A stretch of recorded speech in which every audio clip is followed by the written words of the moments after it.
Good afternoon.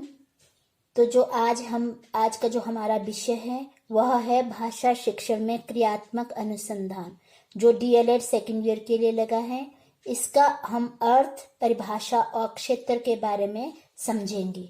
सबसे पहले तो हम अनुसंधान एक जनरल सा समझते हैं कि रिसर्च होता क्या है। कि व्यापक अर्थ में अनुसंधान यानी रिसर्च किसी भी क्षेत्र में ज्ञान की खोज करना या विधिवत गवेषणा करना होता है।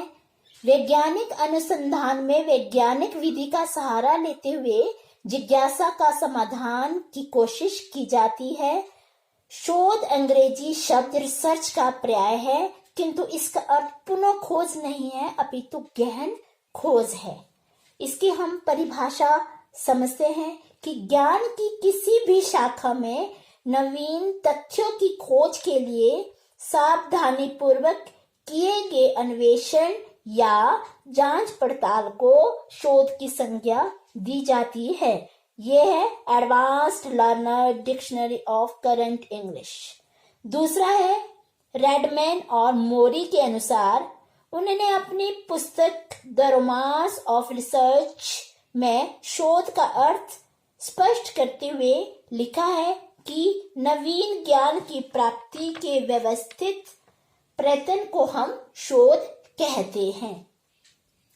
अब जो अनुसंधान प्रक्रिया है, प्रोसेस है इसका, वो क्या है? शोध के अंग ज्ञान क्षेत्र की किसी समस्या को सुलझाने की प्रेरणा, प्रासंगिक तथ्यों का संकलन, विवेकपूर्ण विश्लेषण और अध्ययन, परिणाम स्वरूप निर्णय, अनुसंधान, ये था इसके अंग। अब है अनुसंधान प्रक्रिया के स्टेप्स चरण। तो सबसे पहले हम शोध एक प्रक्रिया है जो कई चरणों से होकर गुजरती है। शोध प्रक्रिया के ये मुख्य रूप से ये चरण है, स्टेप्स है। ये है, पहला है अनुसंधान समस्या का निर्माण। दूसरा है समस्या से संबंधित साहित्य का सर्वेक्षण। तीसरा है परिकल्पना हाइपोथेसिस का निर्माण, शोध की रूपरेखा, शोध प्रारूप, रिसर्च डिजाइन तैयार करना। फोर्थ है शोध की रूपरेखा, शोध प्रारूप, रिसर्च डिजाइन तैयार करना। फिफ्थ है आंकड़ों तथा तथ्यों का संकलन। सिक्स है आंकड़ों तथ्यों का विश्लेषण और उनमें निहित सूचना, पैटर्न, रहस्य का उदाहरण करना। और फिफ्थ है प्राकल्पना की जांच। एट है सामान्यीकरण, जनरलाइजेशन एवं व्याख्या। 9 है शोध प्रतिवेदन यानी रिसर्च रिपोर्ट तैयार करना। ये क्या थे? आपको इसके स्टेप्स नॉर्मल से ही बताया गया है, परंतु जो हम अब पढ़ेंगे वो पढ़ेंगे भाषा शिक्षण में क्रियात्मक अनुसंधान। सबसे पहले शिक्षा के क्षेत्र में अनुसंधान क्या है? अत्यधिक आवश्यक होता है।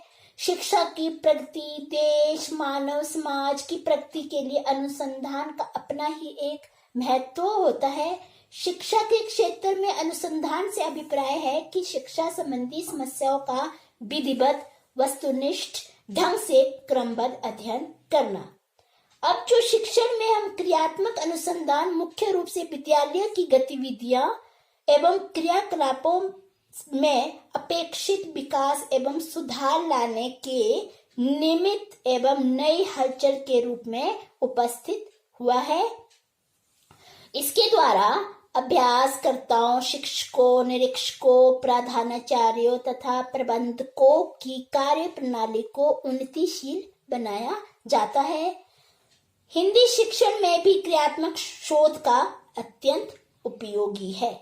तो इस तरह से क्रियात्मक अनुसंधान का आरंभ शिक्षा शास्त्रियों के इसी विचार के फलस्वरूप हुआ है कि शिक्षा के क्षेत्र में ऐसी अनेक समस्या होती है जिनका हल खोजना नितांत आवश्यक होता है। जिस तरह से प्रारंभिक स्तर से लेकर उच्च कक्षाओं तक के विद्यार्थी जो होते हैं या शिक्षकों और हिंदी शिक्षा के क्षेत्र में काम करने वाले अन्य लोगों को अपनी तत्कालीन समस्याओं का हल खोजना होता है। स्वयं उनका प्रयोग करना होता है और उन हलों का मूल्यांकन भी करना होता है। तो जो इसका क्षेत्र है, हिंदी शिक्षण में अनुसंधान के क्षेत्र कौन कौन से हैं?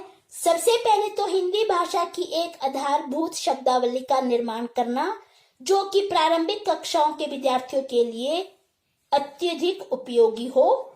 दूसरा, हिंदी की सभी कक्षाएं, जो कि विशेषकर प्रारंभिक कक्षाओं के विद्यार्थियों की मानसिक अवस्थाओं के अनुसार अचीवमेंट टेस्ट यानी उपलब्धि परीक्षा पत्र तैयार करना, वह मानसिक अवस्था के अनुकूल होना चाहिए। तीसरा है हिंदी के अक्षर विन्यास की अशुद्धियों की जांच करना और विद्यार्थियों को उन अशुद्धियों से भी अवगत करवाना है।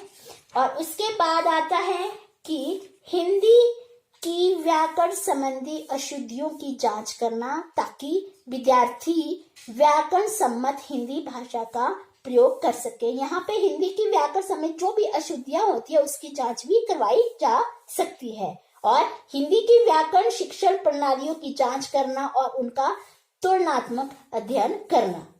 नेक्स्ट है आपका कि हिंदी के जो अक्षर होते हैं, ज्ञान की प्रचलित विभिन्न प्रणालियों पर तुलनात्मक प्रयोग करना होता है और शिक्षण प्रणालियों की त्रुटियों को भी दूर करना होता है। इसके बाद जो नेक्स्ट पॉइंट आता है वो आता है कि हिंदी के अक्षर विन्यास की विभिन्न प्रणालियों का तुलनात्मक प्रयोग करना होता है।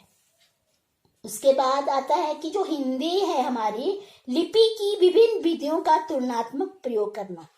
नेक्स्ट आता है कि जो हिंदी की ध्वनियों का भारत की अन्य भाषाओं की ध्वनियों के साथ भी उसका तुलना करना, ताकि हिंदी उच्चारण देश में समुचित प्रयोग कर सके।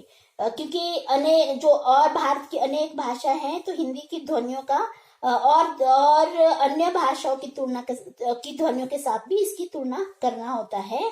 अब जो नेक्स्ट आता है आपका वो आता है कि हिंदी भाषा की प्रचलित परीक्षाओं में आवश्यक सुधार करना, ताकि हिंदी भाषा का सफल शिक्षण हो सके। नेक्स्ट आता है कि जो छोटे बच्चों की रुचि तथा मानसिक अवस्था को ध्यान में रखते हुए बाल साहित्य को तैयार करने में आवश्यक सुधार करना होता है। अब आता है कि विभिन्न कक्षाओं के लिए, विशेषकर प्रारंभिक कक्षाओं के लिए हिंदी पाठ्यक्रम की जांच करना तथा निर्दोष पाठ्यक्रम का निर्माण करना। क्योंकि जो विभिन्न कक्षाओं के लिए खासकर प्राथमिक कक्षाओं के लिए हिंदी पाठ्यक्रम की वो जांच करना आवश्यक होता है, और उसमें जो पाठ्यक्रम में निर्दोष पाठ्यक्रम का निर्माण जो किया होता है उसकी जांच करना है।